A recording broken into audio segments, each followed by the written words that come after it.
नमस्कार, एक बार फिर से स्वागत है आपका। और पिछले वाले वीडियो के अंदर हम पढ़ रहे थे फंजाई, और फंजाई के अंदर हम डिजीज पढ़ रहे थे आपके ब्लास्ट डिजीज, यानी कि पेडी ब्लास्ट। ठीक है, पेडी ब्लास्ट डिजीज, इसके बारे में हम पढ़ रहे थे। ठीक है, तो ये जो पेडी ब्लास्ट डिजीज है, पेडी ब्लास्ट डिजीज होती क्या है, इसके बारे में हम जानकारी ले ली थी। इसका कौन सा ऑर्गेनिज्म है जो इस डिजीज को कोज करता है, ये भी हम जान चुके थे। हमने ये भी जान लिया था कि कितने प्रकार की ये डिजीज है, तो 5 टाइप से ये जो है खोज की जाती है। अब हम बात करेंगे कि इस डिजीज साइकिल किस तरह से चलता है, इसका ये जो डिजीज है इसका साइकिल किस तरह से काम करता है। ठीक है, तो यहाँ पर हम पॉइंट डाल लेंगे डिजीज साइकिल। डिजीज साइकिल, ठीक है जी। अब देखो डिजीज साइकिल होता कैसे है, मतलब ये रोग फैलता कैसे है पौधे के ऊपर, इसको समझने की कोशिश अपन करते हैं। ठीक है, अभी देखो जिस तरह से ये मान लेते हैं हम कि ये लीफ है किसकी, आपके पेडी की। पेडी मतलब आपका जो राइस है उसकी लीफ है। ठीक है, सबसे पहले जो ऑर्गेनिज्म होता है उसका जो स्पोर होता है, ठीक है, वो स्पोर इसके ऊपर आकर बैठता है, उसको हम बोलते हैं प्राइमरी इन्फेक्शन। तो ये मान लेते हैं हम, यहाँ पर इसको स्पोर बना लेते हैं, एक को यहाँ से इसे बना लेते हैं अपन स्पोर। ठीक है, तो इस तरह से ये स्पोर जो होगा इसका, वो यहाँ पर आकर बैठ जाएगा। इस तरह से इसके 3 भाग होते हैं इसके अंदर। ठीक है, ये स्पोर यहाँ आकर बैठ गया, इसको बोलते हैं हम प्राइमरी इन्फेक्शन। तो यहाँ पर क्या हो गया, यहाँ पर हो गया प्राइमरी। अब ये स्पोर होता क्या है, ये स्पोर होता है conidia, primary infection by conidia. तो सबसे पहले ये कोनिडिया जो है इस लीफ के ऊपर आकर बैठेगा यहाँ पर। ठीक है, इसके बाद में ये एक जर्मिनेशन ट्यूब का फॉर्मेशन करेगा। सेकंड में क्या होगा इसका, यहाँ पर क्योंकि हमें सारा डायग्राम इसी के अंदर बनाना है, इसी जगह के अंदर बनाना है, तो हम थोड़ा थोड़ा सा उस हिसाब से इसको एडजस्ट करेंगे यहाँ पर। ठीक है, ये भी आपको, ये मैंने बना दिया है, तो थोड़ा कलरफुल कर देते हैं। ठीक है, चलिएगा। अब यहाँ से एक ट्यूब का फॉर्मेशन होता है जिसे हम बोलते हैं जर्मिनेशन ट्यूब। ठीक है, तो यहाँ पर एक जर्मिनेशन ट्यूब जो है वो हम बना देते हैं, इस तरह से बनाते हैं हम, इसी से बना देते हैं कि जर्मिनेशन ट्यूब का फॉर्मेशन हो। ठीक है, मतलब यहाँ पर एक ट्यूब नुमा संरचना जो है वो बाहर निकल गई है, इसको बोलेंगे हम जर्मिनेशन ट्यूब। ठीक है, अब ये जो जर्मिनेशन ट्यूब है जब ये जर्मिनेट करेगा तो इस जर्मिनेशन ट्यूब इसके अंदर बनेगी। ठीक, जर्मिनेशन ट्यूब बनने के बाद में तो बोलेंगे अपन, सबसे पहले तो ये आएगा, यहाँ पर आने के बाद ये थोड़ा 2 चीजें हैं यहाँ पर। एक तो होगा इसका अधेशन, अधेशन। ठीक है, और दूसरा होगा इसका जर्मिनेशन, जर्मिनेशन। दूसरा पार्ट क्या होगा इसका, जर्मिनेशन। पहले आएगा, बैठेगा, चिपकेगा, उसके बाद क्या होगा इसका जर्मिनेशन होगा। जर्मिनेशन हो गया, जर्मिनेशन के बाद में एक छोटा सा थैलेनुमा संरचना यहाँ पर बनेगी जिसे हम बोलेंगे एप्रेसोरियम। ठीक है, क्या बोलेंगे जी, एप्रेसोरियम। तो यहाँ पर हम उसको बना देते हैं। अब हम ज़्यादा कलाकारी नहीं करेंगे, समझना है अपने को, तो थोड़ा जल्दी डायग्राम अपन कंप्लीट करेंगे अपना। तो ये एक ट्यूब निकली यहाँ से, ट्यूब निकलने के बाद एक थैलेनुमा चौड़ी सी संरचना बनी जिसको बोलेंगे हम एप्रेसोरियम। तो ये आपको दिख नहीं रहा होगा, मेरे पीछे आ गया, ये इस तरह की संरचना है। ठीक है, थैलेनुमा संरचना। ये थोड़ा सा और लंबा होना चाहिए था, तो थोड़ा और क्लियर आपको जो है शो होता है। तो मैं इसको एक बार तो कर इसको थोड़ा लंबा कर देता हूँ यहाँ पर, है ना। जर्मिनेशन ट्यूब निकली, और जर्मिनेशन ट्यूब निकलने के बाद में ये इस तरह से थैलेनुमा संरचना बन गई, तो इसको बोलते हैं अपन एप्रेसोरियम। मतलब ये वाला जो स्ट्रक्चर है ना, ये है एप्रेसोरियम। ठीक है, अब इस एप्रेसोरियम से एक और संरचना निकलती है जिसे बोला जाता है पेनिट्रेशन पेग। क्या बोला जाता है, पेनिट्रेशन पेग। तो यहाँ क्या हो गया, यहाँ हो गया आपका एप्रोसोरियम का फॉर्मेशन। तो मैं लिख देता हूँ यहाँ पर एप्रेसोरियम फॉर्मेशन। ठीक है, ये एप्रेसोरियम का फॉर्मेशन हो गया।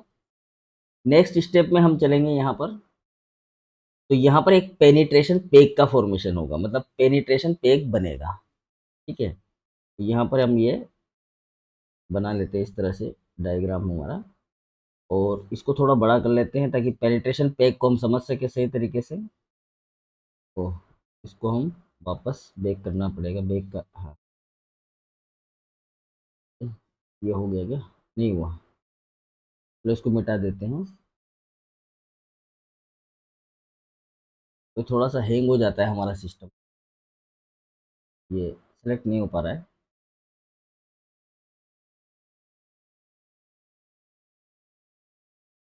ठीक है, तो यहाँ पर एक अपन ये सेलेक्ट किया हमने, और अब ये थोड़ा सा ये अटक गया भाई साहब।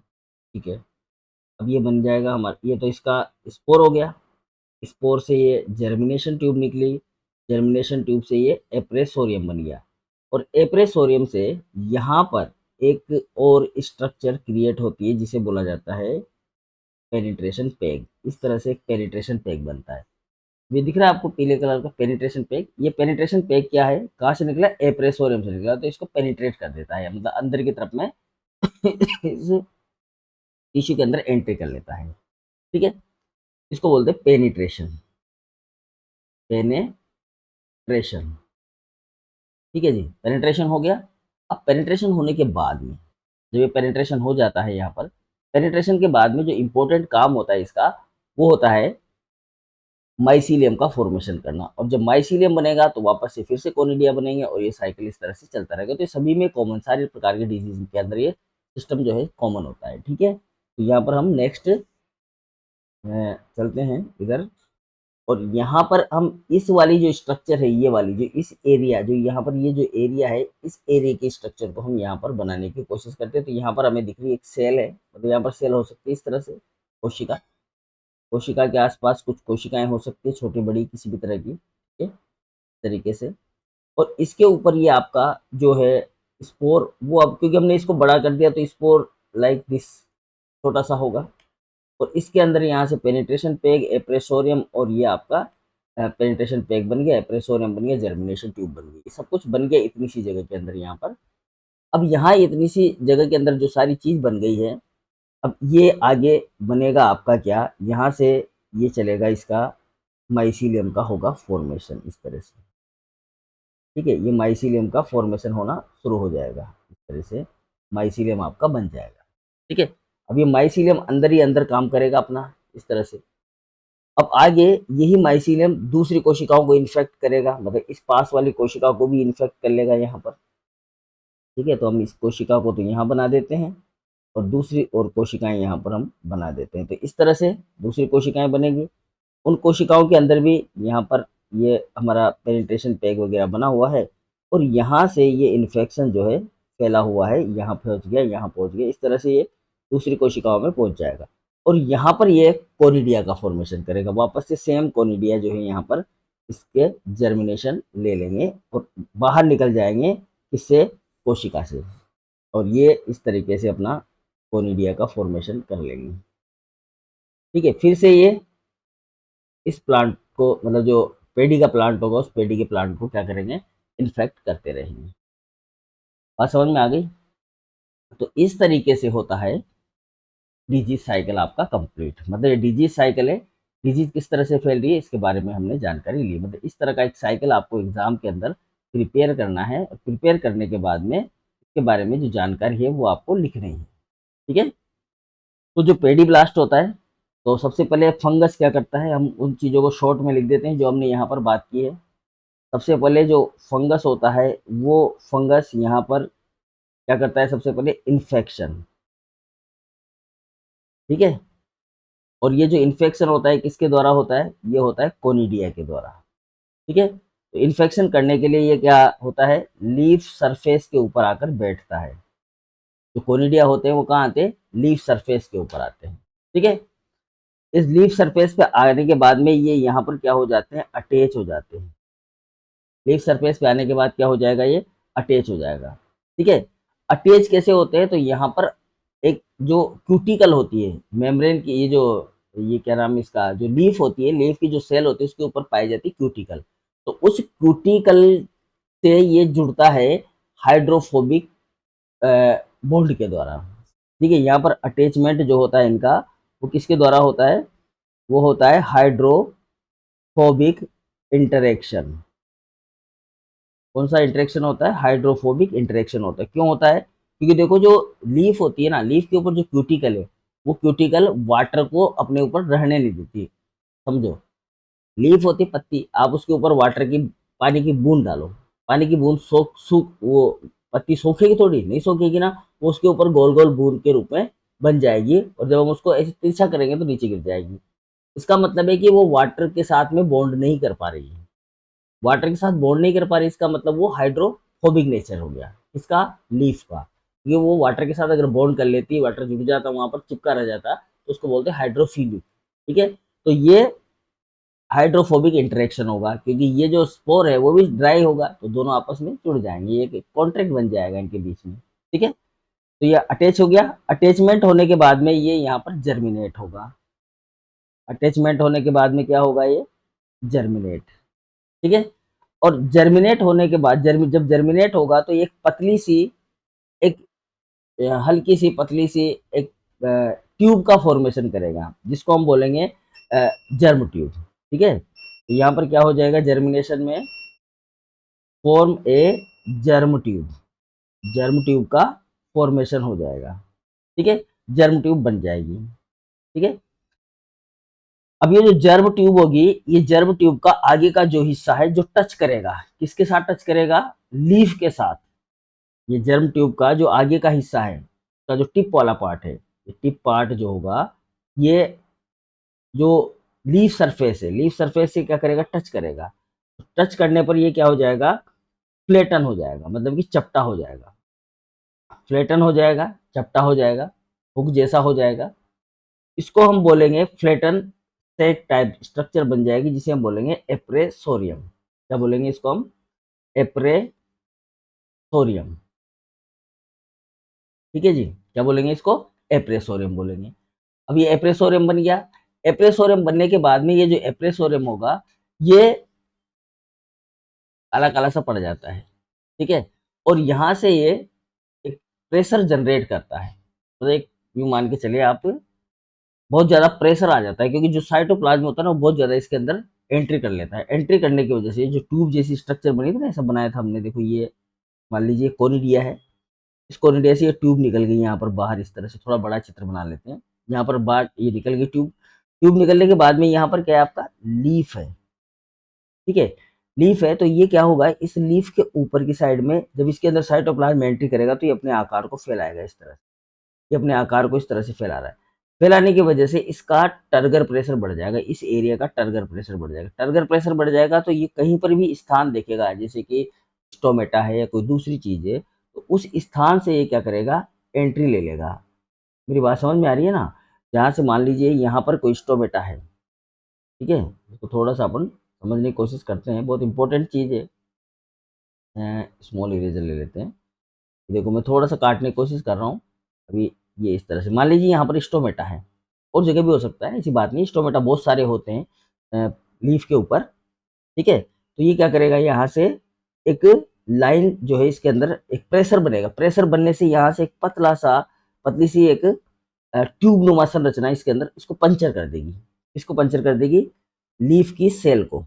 जो लीफ की सेल है उसको पंचर कर देगी इस तरह से, एक ट्यूब नुमा संरचना। ये एप्रेसोरियम बना। एप्रेसोरियम में क्या जनरेट हुआ भाई? एप्रेसोरियम में जनरेट हुआ आपका टर्गर प्रेशर। ठीक है, यहाँ पर क्या लगेगा? टीपी जनरेट हो जाएगा। ये थोड़ा सा भाई साहब बहुत हैंग कर गया, ये आज दूसरा सॉफ्टवेयर इस्तेमाल कर लिया, तो ये क्या हो जाएगा इसमें? Turgor pressure. ठीक है, टर्गर प्रेशर क्या हो गया? जनरेट हो गया जी। अब ये टर्गर प्रेशर जनरेट हो गया यहाँ पर। इस टर्गर प्रेशर की वजह से, ये जो टर्गर प्रेशर जनरेट हो रहा है ना, इस टर्गर प्रेशर की वजह से इसका निर्माण हो जाएगा, पेग का निर्माण हो जाएगा। इसको बोलेंगे पेग। ठीक है, क्या बोलेंगे इसको? पेग। तो ये पेग बन गया। अब ये पेग आगे जो है क्या बनाएगा अपना? देखो, ये चीज यहाँ पर ध्यान रखनी कि ये जो फोर्स लग रहा है यहाँ पर टर्गर प्रेशर का, जिसकी वजह से पेग का फॉर्मेशन हो रहा है। तो पेग का फॉर्मेशन होने से ये जो सेल है क्यूटिकल, वो पंचर हो जाती है, और जो ये आपका जो पेग है उसको एंट्री दे देती है। किसके अंदर, एपिडर्मिस के अंदर, क्योंकि अब एपिडर्मिस उसको रोक नहीं पाती, क्यूटिकल तो रोक रही थी इतनी देर तक, लेकिन यहाँ प्रेशर इतना जनरेट हो गया कि वो उसके अंदर पंचर कर देता, बहुत ज्यादा हाइड्रोस्टेटिक प्रेशर जो होता है यहाँ पर जनरेट होता है। ठीक है, समझ में आ गई बात। तो ये सीधा जारी चला जाएगा कहाँ पर, अंदर की तरफ। क्लियर? ठीक, और पहले जाएगा, पहले ये जो पेग होगा, ये जो पेग बनाया है, पहले ये क्यूटिकल को तोड़ा इसने, सबसे पहले तो किसको तोड़ा, क्यूटिकल को, फिर ये तोड़ेगा एपिडर्मिस को, और एपिडर्मिस के बाद में ये तोड़ेगा किसको, प्लाज्मा मेम्ब्रेन को, और प्लाज्मा मेम्ब्रेन को तोड़ने के बाद ये पहुंच जाएगा भैया कहाँ पर, अपने साइटोप्लाज्म के अंदर। कहाँ चला जाएगा, साइटोप्लाज्म के अंदर। ठीक है। अब देखो, साइटोप्लाज्म में चला दिया, तो अभी साइटोप्लाज्म के अंदर उसके अंदर फैलना शुरू करेगा। ठीक है, एक सेल से दूसरी सेल में जाएगा, एक सेल से दूसरी सेल में ये जाएगा प्लाज्मोडेस्माटा के थ्रू। ठीक है, मतलब यहाँ पर ये सेल टू सेल कम्युनिकेशन होगा, सेल टू सेल मूवमेंट होगा, ये मान लीजिए सेल टू सेल क्या हो जाएगा, मूवमेंट हो जाएगा इसका, इसका जो हाइपा बनेगा, यहाँ लिखा नहीं मैंने, माइसीलियम, इसका जो माइसीलियम यानी कि जो हाइपा बनेगा, माइसीलियम जाल जो बनेगा, वो सेल टू सेल क्या हो जाएगा, मूवमेंट करना शुरू करेगा। ठीक है, ये जो अच्छा, ये सेल टू सेल मूवमेंट किसके थ्रू होगा, तो ये होगा प्लाज्मोडेस्माटा के थ्रू। ये थोड़ा ध्यान रख लेंगे, क्योंकि डायरेक्ट नहीं जाता है ये, मतलब एक बार पंचर हो गया, अब इसकी हिम्मत नहीं है कि दोबारा ये दूसरी सेल को पंचर कर ले। देखो ऐसा है, समझेंगे आप, यहाँ पर ये सेल है, इस सेल को तो पंचर कर लिया, लेकिन ये जो दूसरी सेल है यहाँ पास की पड़ोस की, इसमें जाना है इसको, इसमें जाने के लिए यहाँ पर वही सेम सेल वाल है, सेम प्लाज्मा मेम्ब्रेन है, समझ रहे हैं। तो इसमें जाने के लिए इसमें इतनी ताकत नहीं है कि ये इस दोनों को पंचर कर दे, मतलब पहले इसको तोड़ना पड़ेगा, इसको तोड़ना पड़ेगा, तो फिर ये जाएगा कैसे। तो यहाँ पर क्या होता है, एक सेल से दूसरी सेल में साइटोप्लाज्मिक स्लीव, जिनको हम बोलते हैं प्लाज्मोडेस्माटा, वो जाए रहते हैं, तो ये भी उन्हीं के थ्रू क्या होगा, एंट्री कर जाएगा। ठीक है, समझ में आ रहा है? ठीक, अब देखो, लगभग ये जो प्लाज्मोडेस्माटा के थ्रू ट्रांसफर हो गया, लगभग 72 से लेकर 96 घंटे में इसका इन्फेक्शन फैलना शुरू हो जाएगा, मतलब हमें सिम्टम नजर आ जाएंगे। ठीक है, और 72 से 96 घंटे में इसके अंदर जब ये फैल जाएगा पूरा, स्पोरुलेशन हो जाएगा, मतलब स्पोर का निर्माण होना शुरू हो जाएगा, स्पोरुलेशन हो जाएगा। ठीक है, तो ये जो स्पोरुलेशन होगा मतलब कि कोनिडिया का फॉर्मेशन स्टार्ट हो, इतनी फास्ट गति से ये काम करता है, इसे जब ये होता है ना, तो उसको संभालना मुश्किल हो जाता है। ठीक है, और ये कब होगा, जब ह्यूमिडिटी ठीक ठाक रहेगी एनवायरनमेंट के अंदर, तभी ये संभव है। ये हुआ हमारा डिजीज साइकिल। बात समझ में आ गई होगी, बिल्कुल सिंपल सी चीज़ है, कोई ज़्यादा कॉम्प्लिकेटेड नहीं है, प्रोसेस समझो आप। ठीक है, अब बात करते हैं हम डिजीज कंट्रोल की, कि डिजीज को कैसे कंट्रोल किया जाए। पॉइंट डाल लेते हैं हम, डिजीज कंट्रोल। ठीक है, पॉइंट डाल लेते हैं, डिजीज कंट्रोल। ठीक है, डिजीज को कैसे कंट्रोल किया जाए। तो देखो, डिजीज कंट्रोल के लिए हमारे पास में बहुत सारे मेथड है, उसमें सबसे पहला मेथड जो हम पढ़ने वाले हैं वो है आपका नंबर 1, जो मेथड है वो है कल्चरल कंट्रोल। सबसे पहले तो हम जो भी खेत होगा, हम डायरेक्ट तो ये हो नहीं हो सकता कि आप केमिकली स्टार्ट कर दो या दूसरी एक्टिविटी स्टार्ट हो, सबसे पहले आप कल्चर प्रैक्टिस करो। कल्चर प्रैक्टिस जो है ना, वो काफ़ी हद तक इस बीमारी को रोक सकती है। तो हम सबसे पहले करेंगे कल्चरल कंट्रोल। कल्चरल कंट्रोल पर अगर हमने ध्यान दे दिया, तो फिर हमें डिजीज होगी नहीं, मतलब हमारे खेत के अंदर ये बीमारी फैलेगी ही नहीं। समझ में आ रहा है? चलिए, अब देखो कल्चरल कंट्रोल कैसे करते हैं पढ़ो। ठीक है, तो सबसे पहले हम क्या करते हैं, इसके अंदर फील्ड को सैनिटाइज करते हैं। जो हमारा फील्ड है, जो खेत है, उसका क्या करते हैं, सैनिटाइजेशन करते हैं या सैनिटेशन करते हैं। सैनिटाइजेशन का मतलब तो आपको पता है इसे, सैनिटाइजेशन हम किस, क्या होता है सैनिटाइजेशन, सैनिटाइजेशन का मतलब होता है किसी भी सरफेस को, किसी भी सतह को, ठीक है, जीवाणु या रोगाणु रहित करना, उसे बोला जाता है सैनिटाइजेशन। करते थे ना अपन, कोविड आया था, कोरोना, तो उसमें सैनिटेशन करते थे, बोले सैनिटाइजेशन करो, सैनिटाइज करो, सैनिटाइज करो। आप समझ रहे सैनिटाइज का मतलब, सैनिटाइज करने का मतलब ये नहीं है कि सैनिटाइजर से हाथ धो लिया, उसका मतलब है कि हमारे ऊपर जो जर्म्स लगा हुआ है हाथों के ऊपर, उसको हमें हटाना है। अब यहाँ तो खेत है, खेत का सैनिटाइजेशन कैसे होगा, देखो खेत के अंदर जो वीड है, जो होस्ट है, जो इस फंगस का होस्ट भी हो सकता है, जो वीड है उनको कंट्रोल करना है, मतलब उनको फैलने से रोकना है। तो उनको क्या करना है, हमें डिस्ट्रक्ट करना है। फील्ड सैनिटाइजेशन में क्या करेंगे अपन, जो वीड होस्ट प्लांट है, वीड होस्ट मतलब ये दिखता तो गेहूं के जैसा है, मतलब चावल जैसा दिखता है, लेकिन ये हमारे लिए खरपतवार है। ठीक है, ये असली चावल नहीं होता, चावल के जैसे पौधे होते हैं तो उनके ऊपर ये अपना रोग फैला लेता है। तो वो एक तरह से इसको डिस्ट्रीब्यूट करते हैं। तो इन वीड होस्ट को क्या करना होना चाहिए, डिस्ट्रक्शन करना चाहिए, मतलब इनको हटा देना चाहिए। पहला तरीका तो ये है। अगर ऐसे प्लांट है आपके खेत में तो उसको हटाओ, मतलब कि खरपतवार उखाड़ लो। कुल मिलाकर ये हम कह रहे हैं। ठीक है, दूसरा तरीका है इसका अगर आप जो मौसम है, जिस मौसम में चावल को बोया जाता है उससे पहले अगर आप बो दोगे चावल को, मतलब कि अर्ली सोविंग कर दोगे आप चावल की, तो डिजीज के कम होने के चांसेस बढ़ जाते हैं। लेकिन अगर आप लेट पीरियड में बोते हो, लेट प्लांटिंग करते हो, तो डिजीज होने के चांसेस ज्यादा हो जाते हैं। रीजन समझ में आ गया। देखो, जब फंगस के लिए क्लाइमेट कंडीशन कंप्लीट होगी, तब तक आपकी फसल बहुत ज़्यादा ग्रोथ कर चुकी होगी। तो जो है जुवेनाइल स्टेज के ऊपर इस रोग को फैलने के चांसेस बहुत कम रहेंगे। ठीक है, मतलब ये जर्मिनेट ही नहीं कर पाएगा, क्योंकि इसको वो कंपेटेबल होस्ट मिलेगा ही नहीं। तो इसलिए क्या करना चाहिए हमें, जो अर्ली प्लांटेड है, अर्ली प्लांटेशन करना चाहिए। समझ में आ गया, अर्ली प्लांटेशन करना चाहिए। अर्ली प्लांटेशन का मतलब है कि पहले जल्दी उगाना चाहिए, बाद में नहीं उगाना चाहिए। ठीक है, जो टाइम पीरियड है उससे पहले उगा दे, मतलब अगेती फसल बोने की बात कर रहे हैं अपन यहाँ। अगेती फसल आपको बोनी चाहिए। ठीक है, ये अर्ली प्लांटेशन क्या करता है, लेस डिजीज कॉज होती है इससे। लेस डिजीज मतलब कि कम बीमारी होती है।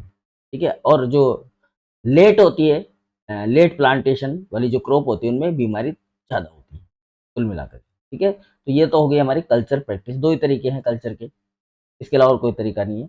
तीसरा जो तरीका है हमारा, सेकंड तरीका जो है वो हमारा है केमिकल कंट्रोल। देखो, जब कोई हथियार काम नहीं आता तो फिर हमारा ये हथियार काम आता है, केमिकल कंट्रोल वाला। और ये सरल है, सब इसी से करते हैं काम।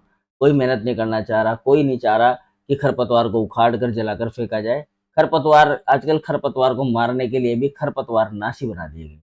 उनको डालो आप खेत में, मर जाएंगे। लेकिन उससे इफेक्ट जो है हमारी फसल को भी होता है, कुछ ना कुछ हद तक इफेक्ट होता है। तो कल्चरल प्रैक्टिस ज़्यादा बेटर होती है बनिस्पत इसके, आपके जो दूसरे कंपोनेंट है, जैसे कि केमिकल कंट्रोल हम कर रहे हैं।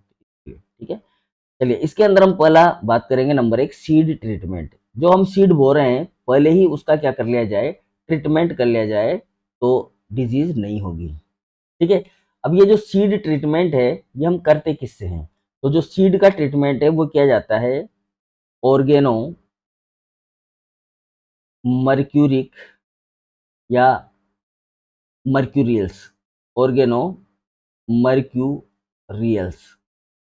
ठीक है, जैसे कि फॉर एग्जांपल ऑर्गेनो मर्क्यूरियल्स जो होते हैं वो है आपके एग्रोसन, एग्रोसन जीएन, इसका इस्तेमाल करते हैं हम। ठीक है, ये याद रख लेना बस इतना सा, एग्रोसन जीएन का हम इस्तेमाल करते हैं। ठीक है, क्योंकि ये जो डिजीज है आपकी, ये सीड बोर्न डिजीज है, सीड से होती है। तो अगर सीड का ट्रीटमेंट हम कर लें, एग्रोसन जीएन से उसको उपचारित कर लें, तो डिजीज जो है वो नहीं होगी। ठीक है, इसके अलावा एक कोई भी फंगिसाइड हम इस्तेमाल कर सकते हैं, जैसे कि हम यहाँ पर इस्तेमाल करते हैं मिक्सचर ऑफ ओरियो फंजिन। ठीक है, प्लस कॉपर सल्फेट, ओरियोफंजिन और कॉपर सल्फेट का जो है हम एक मिक्सचर जो है यहाँ पर यूज करते हैं, और उसमें सीड का ट्रीटमेंट करके और फिर बोते हैं। ठीक है, पहला तरीका तो ये हो गया, सीड ट्रीटमेंट कर दो। अगर फिर भी डिजीज हो रही है तो फिर दूसरा तरीका है, नंबर सेकंड, केमिकल कंट्रोल के अंदर, फोलियर स्प्रे। फोलियर स्प्रे का मतलब होता है कि आप पत्तियों के ऊपर छिड़काव करेंगे। ठीक है, इसके अंदर हम अलग अलग तरह के केमिकल जो है वो इस्तेमाल करते हैं, जैसे कि कोपेसन, कोपेसन अ, एक होता है ब्लिटॉक्स 50 के नाम से आता है, ब्लिटॉक्स 50, ठीक है। एक होता है आपका क्यूप्राविट, बोर्डेक्स मिक्सचर, ठीक है। ये तो आपने नाम सुना ही होगा, बोर्डेक्स मिक्सचर, ये, या बोर्डो मिक्सचर भी बोलते हैं, कोई दिक्कत नहीं है, बोर्डेक्स मिक्सचर बोल दो, बोर्डो मिक्सचर बोल दो, ठीक है। एक होता है क्रिसन वेट, ये इसको बोलेंगे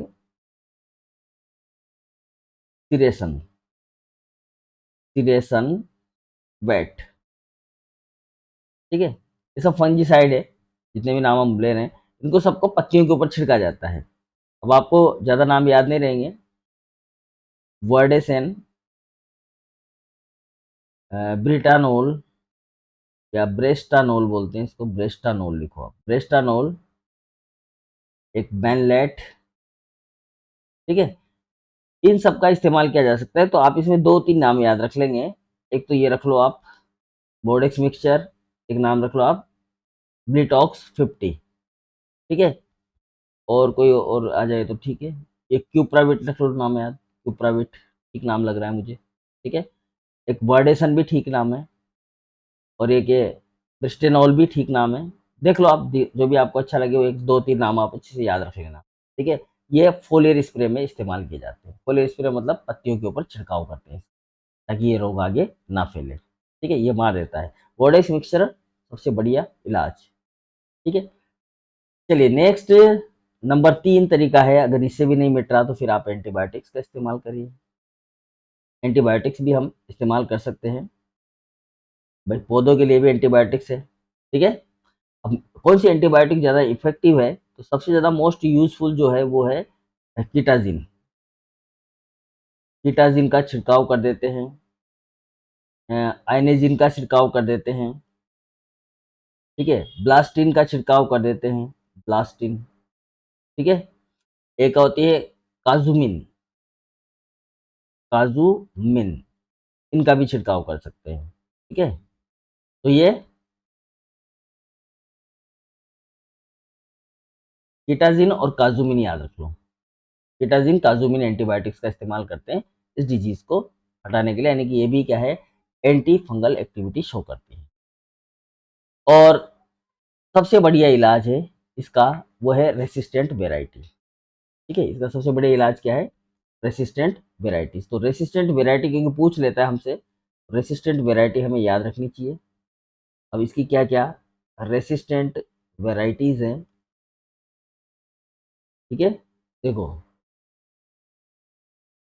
अलग अलग जगह पर इसकी अलग अलग रेसिस्टेंट वेराइटीज का इस्तेमाल किया जाता है। जैसे हम बात करें ओडिशा के अंदर, ओडिशा के अंदर इसकी जो वेराइटी चलती है वो है टी 603 और टी 141, ठीक है। उड़ीसा के अंदर जो चावल आता है उड़ीसा का, वो सब बिकने भी आता है मार्केट में, आपने देखा होगा, उसके अंदर ये, ठीक है। महाराष्ट्र का तो राजस्थान में भी आता है बिकने के लिए, महाराष्ट्र, ठीक है। तो महाराष्ट्र के अंदर जो है इसकी जो स्पीसीज चलती है जो कि रेसिस्टेंट वेराइटी है वो है आपकी A67, A90, ठीक है, A200, A200, या A249, ये वैरायटी चल रही है मार्केट में, मिलती है आपको, ये 90 है, 90 है ना, मार्केट में अवेलेबल है वैरायटी, ठीक है। इसके अलावा जो बिहार चावल है, बिहार का चावल बहुत फेमस है, बिहार से बहुत चावल आता है राजस्थान में बिकने के लिए। वैसे तो हमारा राजस्थान भी चावलों से कम नहीं है, हमारा जो गंगानगर है उसको बोलते हैं धान का कटोरा, वहाँ चावल बहुत ज़्यादा मात्रा में बोया जाता है। आजकल बूंदी वगैरह में भी जो है इसकी काफ़ी रकबा बोया जा रहा है, काफ़ी खेती की जा रही है, ठीक है। तो बिहार के अंदर, बिहार की जो फसलें हैं, जो क्या नाम है इसका, इस डिजीज से रेसिस्टेंट है, वो कौन कौन सी है, तो ये नाम लिख देता हूँ मैं, अल कुलू, अलकुलू, कुलुलू, ठीक है, अलकुलू, कुलुलू, ये नाम अच्छे याद रह जाएंगे।